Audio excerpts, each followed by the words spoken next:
really know who the starting five is, being that Mitchell Robinson is hurt. Are they going to start a traditional five, or are they going to just start Julius Randle at the five? Who's going to come off the bench? They're paying all this money to these four top guys, so they got to start. Which Isaiah, if you had to pick five players to be your starting five, I mean, you also got starting five versus the closing five, and it's a little different. You got Brunson, obviously. Mm-hmm. You have Randall, obviously. You got DB coming off the bench, most likely. OG, He got his spot. Mikel, who else?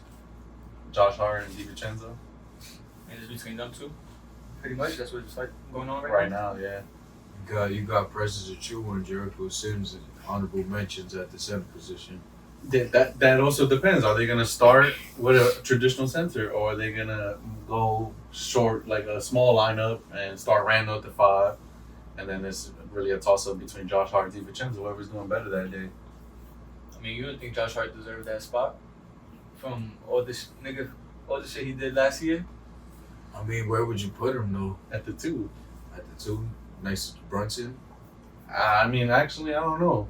Especially considering the fact that he was playing the four last year in the playoffs. I was just about to say he might be the four, and then you do Jalen Brunson, Mikel, OG, and then Hart, Randall.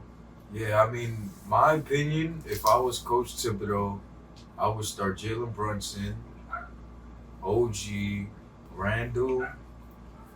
I would pretty much just replace Mitch with Precious Achiuwa.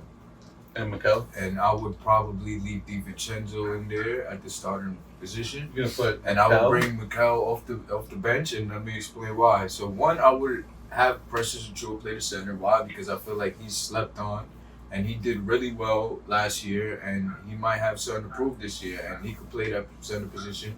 He could play with a little bit of big men. You can mix and match him. He might not do that bad. And then I feel like it would be great to have that extra firepower with Mikel coming off the bench because he's a very good player. And it's like if we have him coming off our bench to play against second units, he's gonna be cooking those second units. But I feel like you don't pay a guy $35 million a year to bring him off the bench. When you're a championship contender, you do what you need to do for the team. I don't know. I think it's definitely for sure Jalen Brunson, OG, Mikel, Randall, starting four at least, and then that five is if you're going to go big or you're going to go small. And you want more shooting, you go with DiVincenzo. You want rebounding, you go with Josh Hart. Yeah, I'm not mad at that one. I don't think they traded for Mikel to come off the bench. Facts. That man was a starter in Brooklyn. Yeah, when you're on the championship, the Brooklyn Nets weren't shit. When you're on the championship team, you know what? Let's play your role. It's a good segue to bring in. We're gonna